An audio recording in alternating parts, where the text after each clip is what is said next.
Welcome to Best Practices and Experiences for Transnational Learning, Integration and Language Learning. This is not just a podcast. It is an exploration of innovative ways to empower migrant children and their families. The AMIF Fund supports the initiative as part of the SCHOOLinHUB project aimed at creating a more welcoming society, proud to protect children's rights, and a more inclusive school as a cultural hub able to lead preschool children with a migrant background in learning a new language.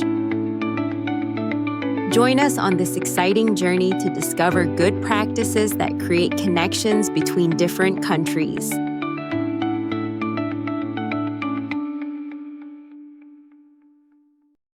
Welcome to the Best Practices and Experiences for Transnational Learning, Integration and Language Learning, the official podcast of the SCHOOLinHUB project. In this series, we're going to explore how education can become a powerful tool for inclusion, integration, and community empowerment, especially for migrant children and their families.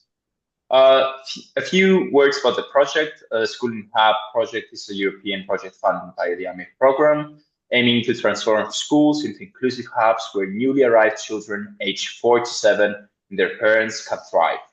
Through innovative tools and community engagement, the project supports language learning, integration, and cultural connection in and beyond the classroom. In today's episode, we're focusing on one of the project's core pillars, language learning. Whenever it's a child stepping into a classroom for the first time in a new country, or a parent trying to adapt to a new system and support their child's education, language is key to building confidence, belonging, and participation. Today, we're joined by Angelos Metaxas, a language educator working closely with both children and adults from migrant backgrounds. Together, we're going to explore practical methods, personal experiences, and what it really takes to make language learning inclusive, engaging, and impactful. Angelos, thank you so much for being here today. Can you tell us a bit about your background and how you began teaching language to migrants? Hello, Andreas. Thanks a lot for having me. It's an honor. So I've been teaching officially for around 3 years now.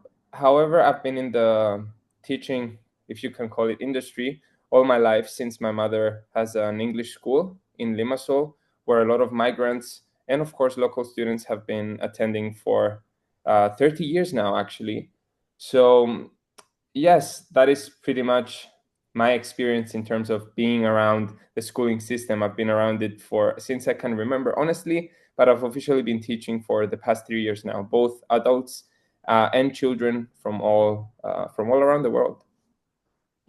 That's perfect to hear. So what has your experience been like working with both children and adults?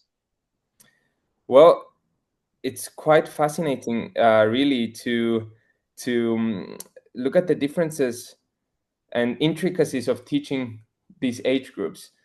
Let me start with children. Well, let me start with the main difference, I think, is motivation. It's quite different teaching children because on top of everything that you need to actually teach them so that they can pass their exams and so that they can really learn the language, both grammar and, of course, the reality of it, how to speak and how to communicate, you also need to motivate them and get them interested in learning a language, because most kids are probably forced by their parents, at least in the beginning, to attend like private lessons after school. Whereas with adults, it's different. They actually want to be here. They want to learn the language for work or just to, I don't know, improve opportunities in their life, learn something new, grow. So for adults, I can actually focus more on teaching them the language without actually needing to motivate them to be here. So that's the main difference I saw in terms of teaching these age groups. Mm-hmm. Perfect. So going to more personal now, what do you find most rewarding in this type of work? That's a great question. This is what they always say about teaching, right? That it's rewarding. Well, definitely both with children and adults. After what I deem to be a good lesson, of course, or a successful lesson, I can see in their faces the excitement of learning something new, of understanding something new, especially with adults, because they're better at communicating that. Children are usually more closed off. But I really find rewarding being able to be uh, someone that can help a person, an individual, grow, become more knowledgeable, and improve their life in some way, even in the smallest way, just by learning a new word, learning a new phrase that they can use in their life. This is what really fuels my passion for teaching. Um, but of course, just the nature of teaching as well is very rewarding. Being around people all the time, listening to their experiences, um, it just differs from being in a job where you just sit in front of a computer and don't communicate with people on a more personal level. So I think these two things are what makes teaching rewarding for myself. Beautiful. So, what would you say are, because going back to like teaching children Mhm. versus adults, what are some like key differences between teaching a new language to children compared to adults? I think you already mentioned the motivation that the children need in order to learn a new language, but would you say there are more differences than that? Yeah, absolutely. There are countless. We can talk about this for ages. If you want me to go in a bit more technical detail, starting with children, children are capable to learn a language implicitly. That means that they don't actually, well, up to a certain age, of course, they don't actually need to learn the set of rules that go behind grammar or behind linguistics, how a word is formed or how a tense is formed. They can actually just learn to use it implicitly. So just by listening to it over and over again, by understanding the function behind a tense or a word, they can start using it without even understanding what it really means or what it sets out to do in the first place.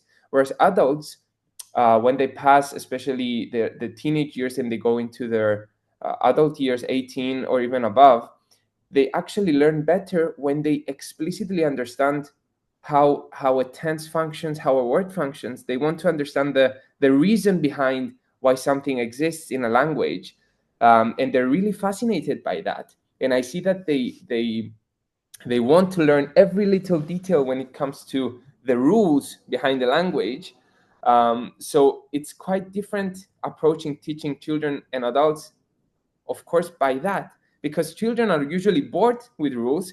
Adults are fascinated by rules, and it helps them understand and internalize the language better. That's another difference that I think teachers should consider when they approach a lesson for children and adults. With children, we can focus more on function, on stories, on repetition, and using it in a real life context. Of course, we should do that with adults as well, but after we teach them the rules so that they can deeply understand where something comes from in a language. Perfect. So, from what I understand, you do adapt your methods based on the age group. Mhm. You don't just go there without a plan on and without taking into consideration the differences in the age group. Of course, of course. Hmm. Of course, and any, I think any teacher should do that. Well, age group isn't the only thing that matters. Of course, the specific class, the ability of student matters as well, but definitely age group is something that you can consider. Something that I didn't mention before is that with, of course, that ties to motivation, but with children, we always try to find the most engaging book, the most engaging story that we can use to, like, again, implicitly teach them something, a part of a language, without them actually noticing that they're learning, so that it's more interesting, it's more engaging, they feel connected to the lesson. With adults, a teacher can be more authentic, talk about real life stuff, and introduce language through that. We don't need to actually force ourselves to find an engaging story, or a passage that grabs their attention. We can just talk about real things, because of course they're real people. Sometimes it's hard to differentiate and to change the role of the teacher. Usually the teacher, when it comes to children, is is the person that knows everything, right? And Mm-hmm. the person that always has the answers to questions. When it comes to adults, the teacher just knows the language. You have real people in front of you that are successful in all of the other ventures in their lives that are just here to learn the language. So you cannot act as the know-it-all. You should only just listen to them, go off on their experiences, and try to teach language through what they actually need, and just try to be as authentic as possible as a person. So that's another big difference, if that if that makes sense. 100%. Um, so, what role would you say do their personal experience play in the learning process for each group? Like specifically, maybe for like children that might have like a very like personal experience on like moving away from their own country, coming to a new one. That's a great question. It plays a massive role. It plays a massive role. Of course, when you have a class of 20 or more, personal experience starts to fade a little bit, but it never ceases to be important. In our school, we try to keep classes under 15 students so that we can really uh, focus on each student independently and try to use their personal experience in the lesson. Let me give you a practical example.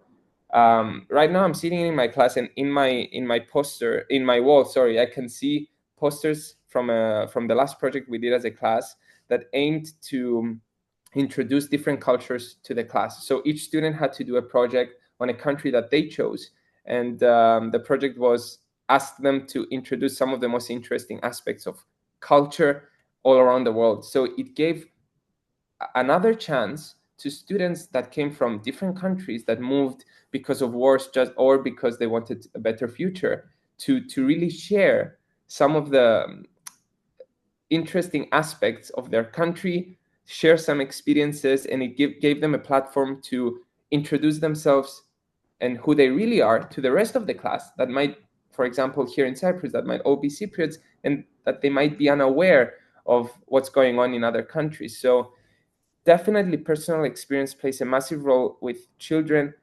because if you don't make them feel included, and if you make them feel, let's say, unwanted or in the classroom, it really hinders their ability to learn and to be free to explore a new language confidently in a classroom. A student needs to feel at home when they enter a class so that learning can come more naturally, and they can fully put their attention in what you're teaching them instead of being self-conscious that they don't belong. So like teaching is not only learning your language or what you teach well, but it's also being able to make every student feel comfortable enough, and free to share who they really are in the classroom so that they are able to learn better. Perfect. Thank you so much for saying that. I truly believe that it is so essential, especially for children, because they feel more inclusive.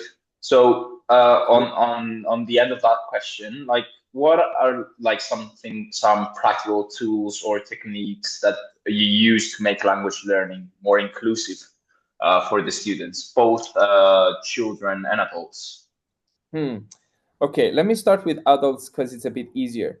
With adults, since most of them want to improve their speaking skills, I usually choose topics for us to have discussions either with each other or in front of the whole class that have to do with their own personal experiences. Since they're adults, most of them above 30 or even older than that, they have millions of stories, either from their own countries, from their businesses, from their professions, that as people they are eager to share, right? Even though it's not in their first language, they want to try and share a story about who they really are to the rest of the class, especially if the class has a good energy.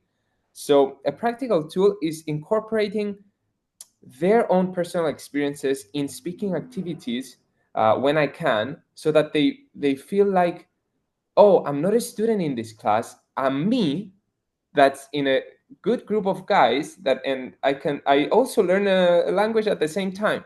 So that's definitely one. Now when it comes to children, it's a bit different. A classroom with children is usually a bit more chaotic. Everyone um, wants to, I don't know, tell a joke. Share. Yeah, yeah, Yes, yeah, yeah.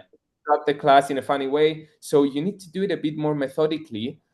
But still, we also incorporate speaking activities where children can share their own experiences. But we also incorporate um, a bit more, like I said, um, I'm missing the word, methodical approaches, Mm-hmm. using carefully which book I'm going to use, for example, in a specific classroom is very, very important.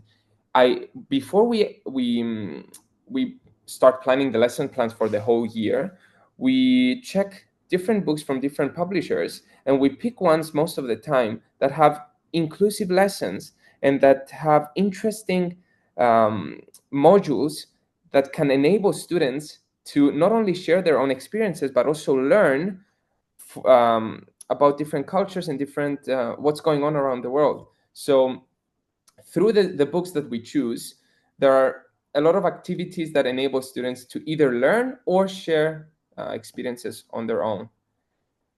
What else in terms of practical tools?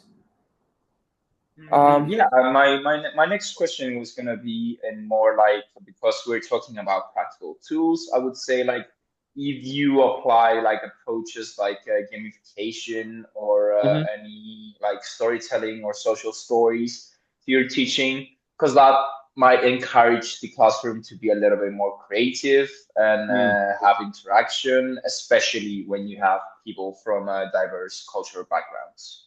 Yes, that is a great question.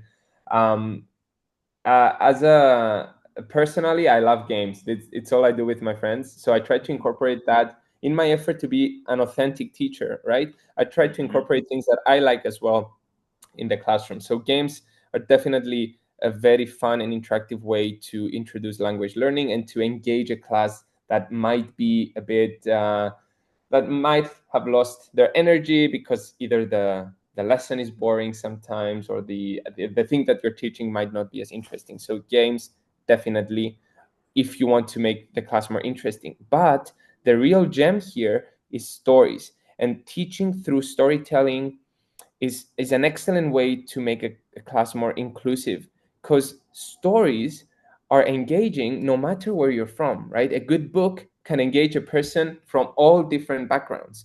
So I cannot say enough about using authentic stories or even songs, right, Mhm. that are authentic, of course, that are not created just for the lesson, but that you can find accessible everywhere in bookstores, or even famous stories in lessons, because they kind of merge everyone together. Everyone is engaged to learn what's going to happen in the story, and suddenly the background of a person and where they come from and their experiences doesn't matter anymore, and it creates such a beautiful environment where everyone only cares about the story, what's going to happen in the story. And then you can start incorporating some of the messages that come from the story, and again teach them implicitly a very important life message, or even a language learning or even a language thing, without them understanding, uh, because it's an authentic story. So yes, absolutely, these are essential tools for any teacher. So it's like they're learning without understanding that they're learning, and it just Exactly. gets embedded in their minds. Yes, yes, and it creates a very engaging environment. Perfect. So like moving more to like language learning through our Mm. previous question, like in your view, how does language learning support the integration of like migrants into schools, work, and overall community life? That's a great question. I think, talking from what I see personally, usually migrants that come to Cyprus, especially, either know their first language only, or they know their first language and a bit of English. However, Cyprus is predominantly Greek speaking and English speaking. So learning and mastering English language, of course, is the easiest and most I don't know, the best way to integrate yourself in an environment, since you can have a common language to communicate with people at that country. Language is a very, very serious barrier when it comes to children, especially because imagine a child going to school for the first time and not being able to communicate with their classmates. The classmates can see that the child is from a different country, and usually we need language to be able to befriend them and establish a connection. So language learning, especially English, because it's the common language, is essential for someone to integrate in whatever environment they are. And I can, like, looking at these kids that come from different countries to Cyprus due to, like I said before, wars, they already have so many struggles. It's another struggle to not be able to communicate with their peers, right? So definitely language learning is step one when it comes to integrating to a new environment. Perfect. So, what would you say are some indicators to look for to know that a learner is starting to feel more integrated? Mm. Okay, interesting. What I go off to is their attitude in the classroom. Hmm. it Children are not very good at hiding what they actually feel, right? So when a lot of migrant kids were first introduced into the classroom, I could see through their body language and their lack of eagerness to participate in the classroom that they were feeling closed off, that they were, I wouldn't say isolated, but they were not comfortable exposing themselves in a classroom full of strangers. So when I slowly, with some of the techniques that we mentioned before, when I slowly start to see that these children that used to be so closed off are starting to laugh a little bit, are starting to raise their hands, starting to interact with their classmates, either by laughing at a joke that someone says, or maybe trying to talk to them before or after the lesson. These are some good indicators that they're starting to feel comfortable in the learning environment. And this is something that I personally strive to do as quickly as possible, because as I mentioned before, if they feel uncomfortable in a classroom, that's the only thing they think about in a class. When is it going to end? Are Hmm. they making fun of me? Are they looking at me? When these thoughts start to disappear, then they can actually focus on the lesson, and they can enjoy it and learn better. Okay. So moving to more like family and community involvement, like have you worked with families where both children and parents are learning a new language together? Like, of course, in different classrooms, but Yeah. yeah. Yes, I actually, since I teach an adult group, a new student that came, an adult, also brought his son to the school, and they started learning English at the same time, which was quite interesting. It was a first for me. I don't teach both of them. I only teach Hmm. the father, but learning, like a parent and a child learning at the same time, is so good, because the actual teaching hours that are usually like 2-3 hours a week are definitely not enough to master a new language, especially at an older age. But both for the children and the parent, it is very helpful when they meet at home and they constantly practice and they immerse themselves in the culture of the language. um, this can definitely speed up learning, but this can also make it more engaging. Imagine sharing the lesson you had with your father, and then your father responding, "Oh, I learned the same thing today." This is actually quite, it makes for a more fun experience and a more fun journey when it comes to language learning. And Hmm. I cannot stress the importance of immersion when it comes to language learning. The teaching hours are not enough. Even if you're doing lessons, private lessons, 3-4 times a week, what about all of the rest of the hours that are in a day? What if you don't practice the language at all? It's very, very hard to master, not even master, to become good at a language and to be able to understand and communicate freely without having input of that language at home. So when parents and children learn together, they have more opportunities to use the language outside of the classroom, which I think is one of the most important aspects of language learning. Mm-hmm. So would you say that also, because you stressed how important it is to sustain language learning outside of the classroom, do you think that also there is community support that is needed for that to happen, not just the family? Well, it is useful.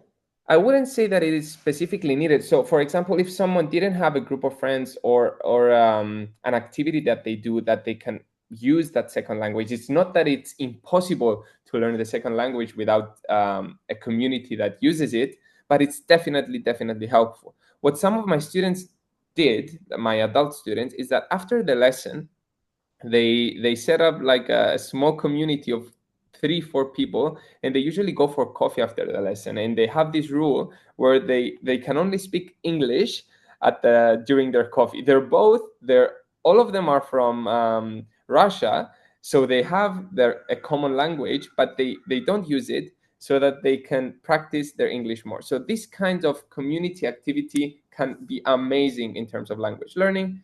But if people have no opportunities or don't have time to have this to join these communities, they shouldn't be discouraged that they cannot be proficient in a language.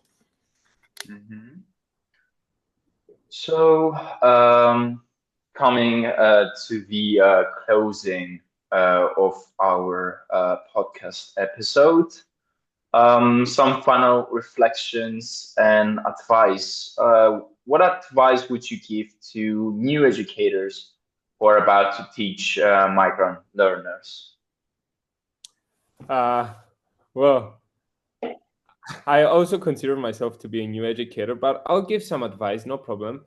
My number one advice would be to try to give them the platform where they can share who they really are. Especially when it comes to adults, I think this is so important because it makes them really feel comfortable.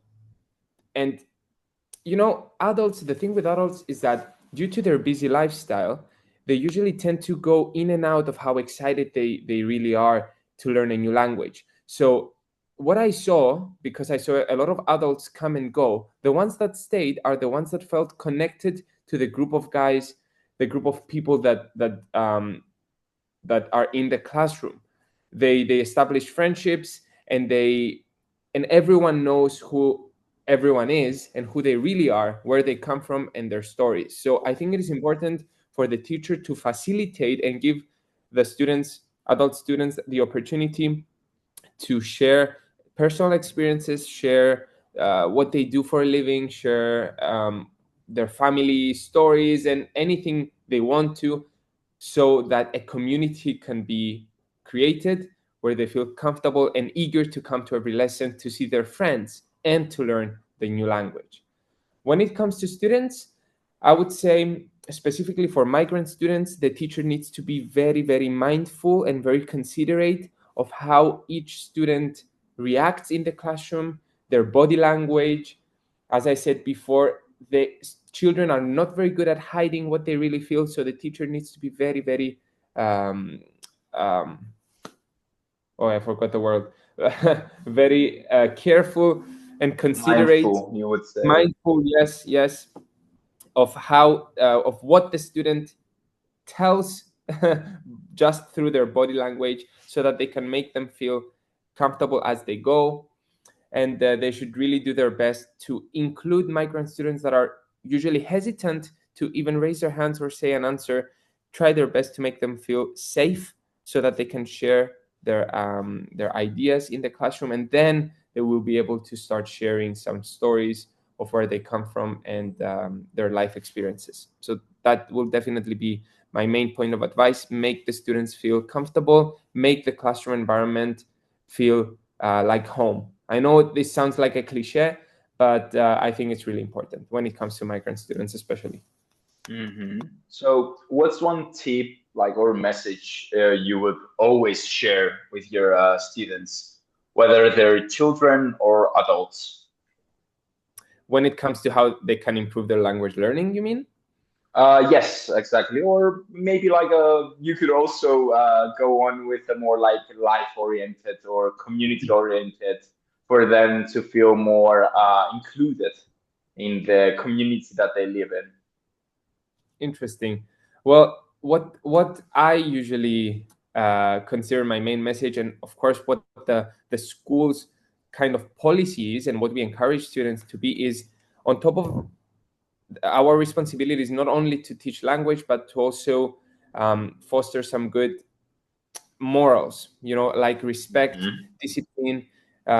So in every school year, what the school does is that we have a project. This year's project is respect, but we used to have encouragement, discipline, empowerment, many more. So what I tell to my students is, be the kind of person that you want to have as a friend, right? This is my common message.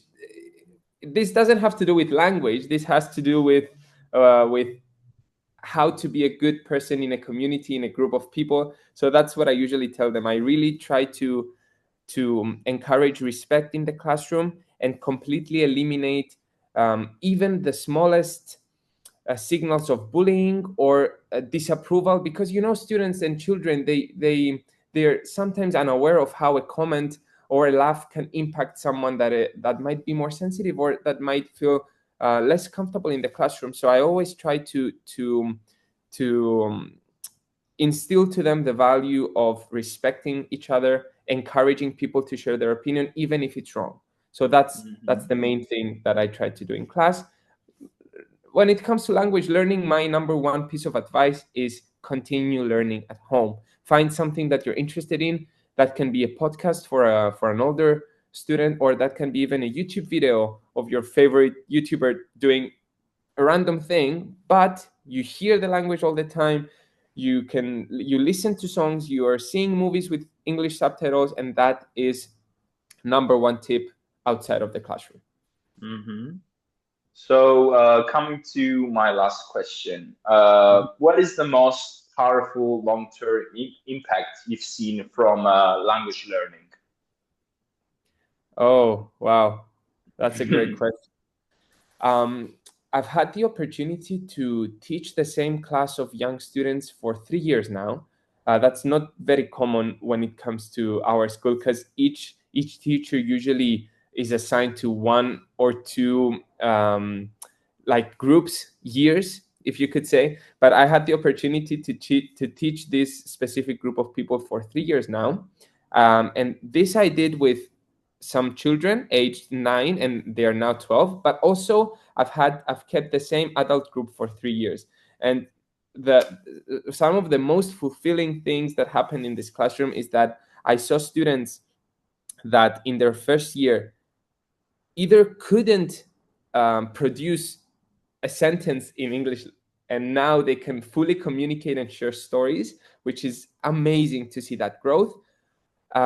Or even students that didn't feel comfortable to be themselves, but now I see, because this community is established and they feel comfortable around their classmates, they are free, they can laugh, they enjoy the class, and this is so amazing for me. And the other thing, when it comes to my adult students, is that one of the most rewarding comments and generally things that any of my students have said to me is that this specific adult group didn't want to continue with another teacher, and that made me feel, well, it's not about me, of course, but it was like a reassurance that I did a good job of establishing this community of people, and that it was more than just the classroom. It was more of the group and the friendships that we created with these people that were it was a very rewarding moment for me. So these are the top two, I would say. Perfect. Thank you so much, Angelos. That brings us to the end of today's episode of the podcast. A big thank you to our guest, Angelos Metaxas. for Pleasure. sharing such valuable insights, experiences, and practical strategies on supporting language learning for migrant children and adults. As we've heard today, language is not just about communication, it's about connection, identity, and opportunity. Through inclusive approaches, patience, and creativity, educators can truly transform classrooms into spaces of belonging and growth. Again, Angelos, thank you so much. If you have any last remarks. I just want to say a big thanks. This was great, a great reflection point for me as well. So thanks for having me, and I think what you're doing is really great. Thank you so much, Angelos. For our listeners, if you enjoyed this episode, be sure to follow the podcast and explore more about the SCHOOLinHUB project at our project's website. You'll find tools, stories, and resources designed to support schools, teachers, families, and communities in creating more inclusive learning environments. Thank you for listening, and until next time, keep building bridges through language and learning. Thank you again, Angelos. Thank you for sharing your precious time with us. Keep in touch and follow the updates on the website www.SCHOOLinHUBproject.eu. Stay tuned and help us with your suggestions to build a more inclusive society.